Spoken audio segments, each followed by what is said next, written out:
pochopil. Ty, on jel na druhou stranu. Nevěřím, ty vole. On jel fakt na druhou stranu. Tak to je neskutečný.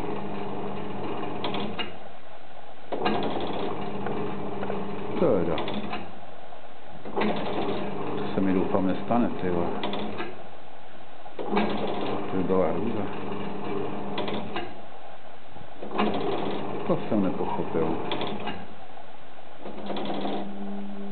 A do piči. Ty vole, jsme tam, kde jsme byli, vole. Kurva.